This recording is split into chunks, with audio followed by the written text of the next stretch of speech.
এক নম্বর হচ্ছে কেউ যদি অনিচ্ছাকৃতভাবে পানাহার করে, রমজানের দিনের বেলায় যদি অনিচ্ছাকৃত অর্থাৎ ভুলে গিয়ে যদি কেউ খায় অথবা জোর করে যদি তাকে কেউ খাইয়ে দেয়, খেতে বাধ্য করে, এই সমস্ত কারণে কিন্তু রোজা ভাঙবে না।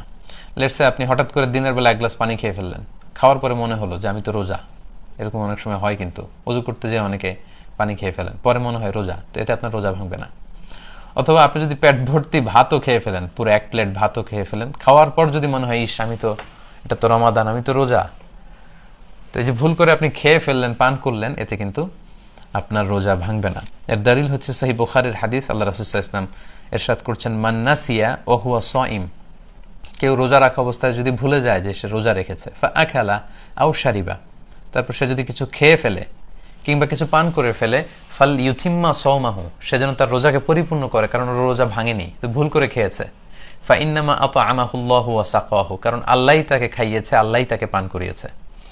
এজন্য সম্মানিত দিনী ভাই এবং বোনেরা, আমাদের অনেকের এই মিস্টেকটা হয়, রমজানের দিনের বেলায় ভুল করে যদি আপনি পানি খেয়ে ফেলেন বা কিছু খেয়ে ফেলেন, আপনার রোজা ভেঙেছে বলে আপনি ভুল করবেন না, মনে করে ভুল করবেন না, আপনার রোজা ভাঙেনি, ইউর সিয়াম ইজ স্টিল ওকে। সো আপনি রোজা কন্টিনিউ করবেন, কারণ আল্লাহই আপনাকে খাইয়েছে, আল্লাহই আপনাকে পান করিয়েছে, ভুলের কারণে আপনার রোজা ভেঙে যাবে না।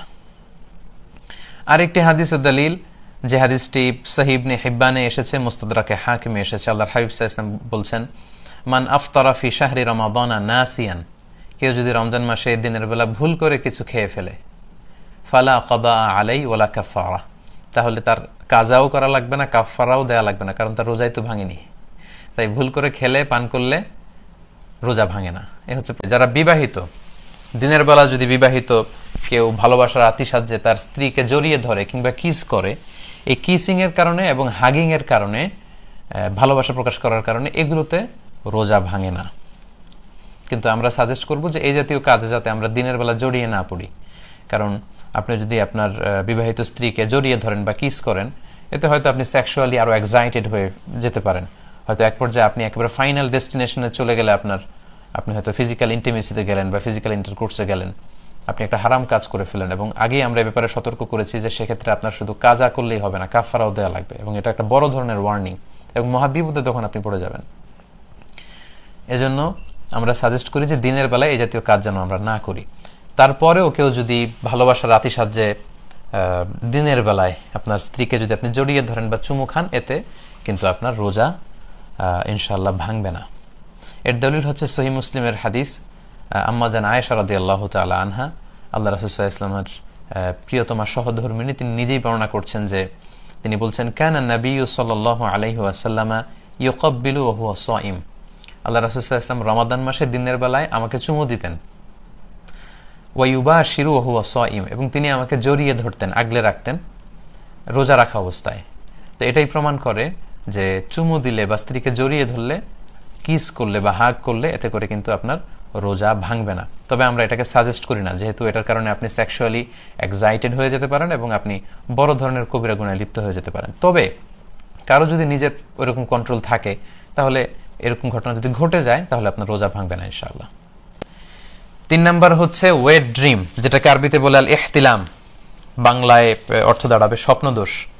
অর্থাৎ রমাদানে দিনের বেলা আপনি ঘুমিয়ে আছেন, এমন কিছু হয়তো স্বপ্নে দেখেছেন যেটার কারণে আপনার উত্তেজনা চলে এসেছে এবং সিমেন আউট হয়েছে, দেহ থেকে বীর্যপাত হয়েছে, তো এটার কারণে কিন্তু আপনার রোজা ভাঙবে না, কারণ আপনি ঘুমিয়েছিলেন। আমরা শুরুতেই শুনেছি যে রুফি আল কালামু আন সালাসা আনিন নাইমি হাত্তা ইয়াস্তাইকিযা, ঘুমন্ত ব্যক্তির উপর থেকে শরীয়তের বিধানকে রহিত করা হয়েছে যতক্ষণ না সে জাগ্রত হয়। তো ঘুম অবস্থায় তো আপনি ইচ্ছাকৃত এটা করেননি, ফলে এই যে আপনার সিমেন আউট হলো, এতে করে আপনার রোজা ইনশাল্লাহ ভাঙবে না। জাস্ট আপনার জন্য গোসল ফরজ হয়েছে। আমরা জানি যে সিমেন আউট হলে, দেহ থেকে বীর্যপাত হলে গোসল ফরজ হয়, আপনি ঘুম থেকে উঠেই তাড়াতাড়ি গোসল করে নেবেন, এতে আপনার রোজা ভাঙবে না ইনশাআল্লাহ। স্বপ্নদোষের কারণে রমাদানের দিনের বেলায় স্বপ্নদোষ হলে, যেটাকে ওয়েট ড্রিম বলে, এতে আপনার রোজা ভাঙবে না। 5 নাম্বার হচ্ছে অনিচ্ছাকৃত যদি কেউ বমি করে, তাহলে রোজা ভাঙবে না।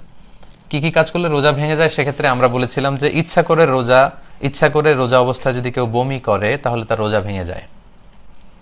তাহলে ওই হাদিস থেকে আমরা বুঝতে পারছি যে অনিচ্ছাকৃত যদি কারো বমি আসে, এবং ওই হাদিসটা আমরা উল্লেখ করেছি যে অনিচ্ছাকৃত যদি কেউ ভমিটিং করে ফেলে, তাহলে কিন্তু ওই ভমিটিং এর কারণে তার রোজা ভাঙবে না ইনশাআল্লাহ। আমাদের ডেইলি লাইফে কিছু কমন বিষয় আছে যেগুলো আমরা বাসায় বা বাসা বাড়িতে ঘরে ইউজ করি, এগুলোর ব্যাপারে আমরা প্রায় প্রশ্ন শুনি যে এগুলোতে রোজা ভাঙবে কিনা। এর মধ্যে একটা হচ্ছে টুথপেস্ট দিয়ে ব্রাশ করা যাবে কিনা, এবং যদি ব্রাশ কেউ করে তাহলে রোজা ভাঙবে কিনা। এর উত্তর হচ্ছে কেউ যদি টুথপেস্ট দিয়ে রমাদানে দিনের বেলায় ব্রাশ করে তাহলে তার রোজা ভাঙবে না, তবে এটা মাকরু হবে। এই কারণে, কারণ এটা খুব ঝাঁঝালো, এটার মধ্যে এক ধরনের স্বাদ থাকে, এবং দিনের বেলা কেন আপনি এটা করবেন? আপনি মেসওয়াক করবেন।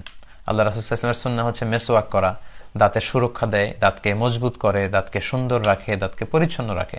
এবং আল্লাহ রাসূল সাল্লাল্লাহু আলাইহি ওয়াসাল্লাম নি'মা সিওয়াক জাইতুনের ডাল দিয়ে আল্লাহ রাসূল সাল্লাল্লাহু আলাইহি ওয়াসাল্লাম মেসওয়াক করতেন। তাই আমরা সাজেস্ট করব দিনের বেলা আপনি মেসওয়াক করবেন।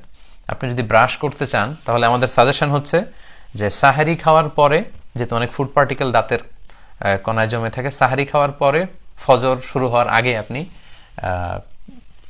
টুথপেস্ট দিয়ে ব্রাশ করে ফেলেন, সারাদিনের জন্য আপনি ফ্রেশ। আর প্রত্যেক নামাজের আগে আপনি মেসওয়াক করুন। কিন্তু কেউ যদি দিনের বেলা কোনো কারণে টুথপেস্ট দিয়ে ব্রাশ করে ফেলে, এ কারণে তার রোজা ভাঙবে না ইনশাআল্লাহ। এরপর অনেকে প্রশ্ন করে থাকেন আতর দেয়া যাবে কিনা, পারফিউম দেয়া যাবে কিনা। হ্যাঁ, রমাদানের রোজা রেখে আতর ব্যবহার করা যায়, পারফিউম ব্যবহার করা যায়। আল্লাহর হাবিব সাল্লাল্লাহু আলাইহি ওয়াসাল্লাম রমাদানেও তিনি আতর ব্যবহার করতেন, এতে আপনার রোজা ভাঙবে না। অনেক সময় যারা রান্না করেন, এই ব্যাপারটা যারা রান্না করেন, যারা শেফ, রেস্টুরেন্টের শেফ, বাবুর্চি, তাদের ক্ষেত্রে প্রযোজ্য। অনেক সময় রমাদানের দিনের বেলা রান্না করতে হয়, সেক্ষেত্রে তিনি লবণ হলো কিনা, স্পাইসি হলো কিনা, এই স্বাদটা জিহ্বা দিয়ে আন্দাজ করতে পারবেন কিনা, এতে কি রোজা ভাঙবে? উত্তর হচ্ছে না, এতে আপনার রোজা ভাঙবে না ইনশাল্লাহ। এটাকে আরবিতে বলে তাযাউক, স্বাদ নেয়া। জিহ্বা দিয়ে আপনি টেস্টটা দেখলেন যে লবণ কতটুকু হয়েছে। এটা আমাদের প্রায়ই হয়। হয়তো বাসায় আপনি 20-25 জনকে ইফতারের জন্য দাওয়াত করলেন। বাসায় যদি 20-25 জনকে দাওয়াত করেন এবং তারা এসে খাবে, ওই খাবারটাতে যদি খুব বেশি লবণ হয়ে যায় তাহলে মেহমানদের কষ্ট হবে। এজন্য জিহ্বার একেবারে সামনের অংশ দিয়ে জাস্ট লবণটা ঠিক আছে কিনা বা স্পাইসিটা ঠিক আছে কিনা এটা আপনি দেখে সাথে সাথে কুলি করে ফেলবেন, এতে আপনার রোজা ভাঙবে না।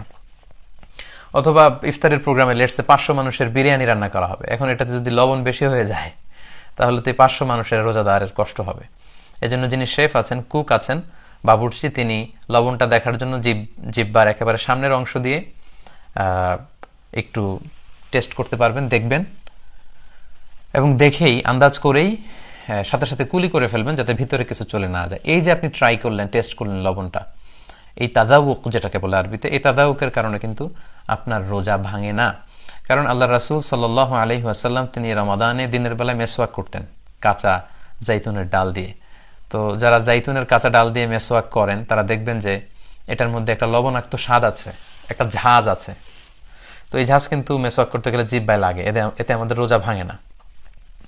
পাশাপাশি আমাদের বাংলাদেশে অনেক জায়গায় দেখবেন যে কিছু কিছু টিউবওয়েলের পানি খুব লবণাক্ত বা একটু মিষ্টি মিষ্টি।